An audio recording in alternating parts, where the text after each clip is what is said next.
அதாவது நம்ம அதிகாலையில் ஒரு 2 மணிக்கு எழுந்திருக்கணும்.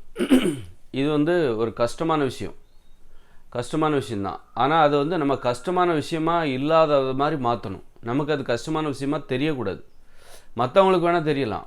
யாருக்கு காலைல 6 மணி வரைக்கும் 7 மணி வரைக்கும் தூங்குறாங்க பார்த்தீங்களா, அவங்களுக்கு இது கஷ்டமான விஷயமா இருக்கும். அவங்களால முடியாத ஒரு விஷயமா இருக்கும். ஆனால் நமக்கு காலைல 2 மணிக்கு எழுந்து நம்ம ஒரு வேலை செய்கிறோம் அப்படின்னா, நமக்கு அது சர்வசாதாரணமான ஒரு விஷயம். அது கஷ்டமான விஷயம் மாதிரி எனக்கு தெரியல. அப்போ அந்த மாதிரியான ஒரு மனநிலையை, அந்த மாதிரியான ஒரு புரிதலை எப்படி ஏற்படுத்த முடியும்னா, பயிற்சினால் தான் ஏற்படுத்த முடியும். பயிற்சி செய்யணும். பல மாதங்களாக விடாமல் பயிற்சி செய்யணும். அடிக்கடி நம்ம தோற்று போவோம். தோற்று போனாலும் மீண்டும் மீண்டும் எழுந்து பயிற்சி செய்யணும். உதாரணத்துக்கு வந்து இப்போ பயிற்சினால் மட்டும்தான் ஒரு கஷ்டமான விஷயம் மற்றவங்களுக்கு கஷ்டமாக தெரிகிற ஒரு விஷயம் நமக்கு ஈஸியாக மாறும். இப்போ விமானம் ஓட்டுறாரு ஒருத்தர், பேருந்து ஓட்டுறாருன்னு வச்சுக்கோங்க.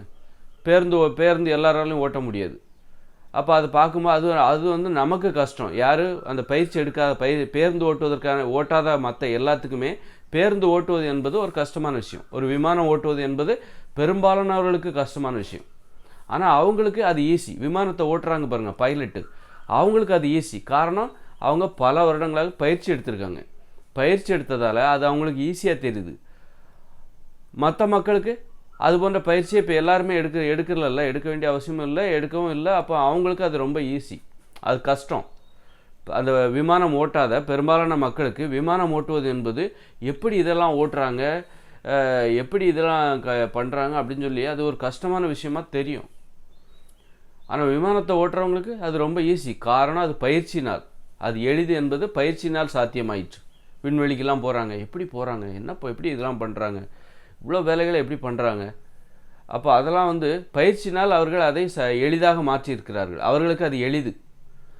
பயிற்சி பெறாதவர்களுக்கு, பெரும்பான்மையான மக்களுக்கு அவங்களுக்கு அது கடினம். அதுபோல் தான் அதிகாலையில் எழுந்திருக்கிறது வந்து ரொம்ப சர்வசாதாரணமான ஒரு விஷயம். எப்போ தெரியுமா, அது பயிற்சினால் மட்டும்தான். நிறைய நுணுக்கங்கள் இருக்குது. எந்தெந்த காரணங்களுக்காக அதிகாலையில் எழுந்திருக்கிறதுக்கு நமக்கு என்னென்ன தடை, என்னென்ன மாதிரியான மனநிலை வரும், எதெல்லாம் பண்ணால் நம்ம அதிகாலையில் எழுந்திருக்கலாம், இப்படி நுட்பங்கள் இருக்குது. அதிகாலையில் எழுந்திருப்பதுக்கு நமக்கு நிறைய நுட்பங்கள் இருக்குது. சீக்கிரமாக படுக்கணும், நைட்டு எக்ஸசைஸ் பண்ணிட்டு படுக்கணும். நீங்கள் வந்து உடற்பயிற்சி பண்ணணும், அதாவது உடம்புல எக்ஸசைஸ் பண்ணிவிட்டு படுக்கணும்.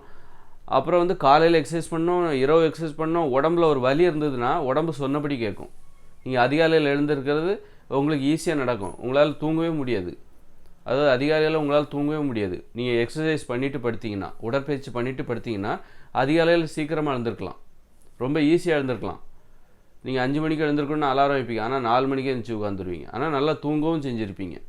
இந்த மாதிரி நுட்பங்கள் இருக்குது. அதிகாலையில் எழுந்திருப்பதற்கு நுட்பங்கள் இருக்குது. அதனால் வந்து அதிகாலையில் எழுந்திருப்பது உங்களுக்கு சர்வசாதாரணமாக இருக்கணும் அப்படின்னா அது பயிற்சினால் மட்டும்தான் சாத்தியம். அதில் நிறைய நுட்பங்களை கடந்து என்னென்ன தடைகள் இருக்குது, அதிகாலையில் எழுந்திருப்பதற்கான வழிகள் என்ன இருக்குது, அதையெல்லாம் நம்ம தெரிஞ்சுட்டு உணவு கட்டுப்பாடு ரொம்ப முக்கியம். சோறு இந்த மாதிரிலாம் சாப்பிட்டீங்கன்னு வச்சுக்கிங்க, அதிகாலையில் எழுந்திருக்கணுன்னே ஒரு மெத்தனை வந்துடும், ஒரு அலட்சியம் வந்துடும். மூளை ஒழுங்காக வேலை செய்யாது சோறுலாம் சாப்பிட்டாக்கா. அதனால் உணவு கட்டுப்பாடு ரொம்ப முக்கியம். அதுபோல் அதிகாலையில் எழுந்துச்சு முதல்ல நம்ம என்ன பண்ண போகிறோம், எதுக்காக நம்ம அதிகாலையில் எழுந்திருக்கணும், அப்போ அதுக்கு நமக்கு ஒரு லட்சியம் இருக்கணும்.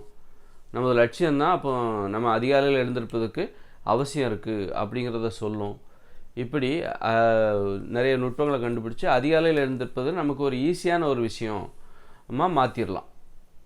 அதிகாலையில் அது முயற்சி செய்ததால் அதற்கான பயிற்சியை பெறும்போது அது நமக்கு ரொம்ப எளிதான ஒரு விஷயமா மாற்றிடும். முயற்சி பண்ணாதவங்க இருக்காங்க பாருங்கள், அதிகாலையில் எழுந்திருப்பதற்கு முயற்சி பண்ணாதவங்க, அவங்க காலைல 7 மணி வரைக்கும் படுத்து தூங்கிட்டு இருப்பாங்க. அவங்களுக்கு நம்மளை பார்த்தா ஒரு 2 மணிக்கு எழுந்து இவர் வேலையை பார்க்குறாரு அப்படின்னா அது நம்மளை பார்த்தா அவங்களுக்கு அது கஷ்டமாக தெரியும். எப்படி இது ஒரு சாத்தியம், சர்வசாதாரணமாக ஏதோ ஒரு நாள் இல்லை 2 நாள் இல்லை, எப்போ பார்த்தாலும் காலைல 2 மணிக்கு எழுந்திரிச்சிடுறாரு அப்படின்னு சொல்லி அவங்க ரொம்ப ஆச்சரியப்படுவாங்க.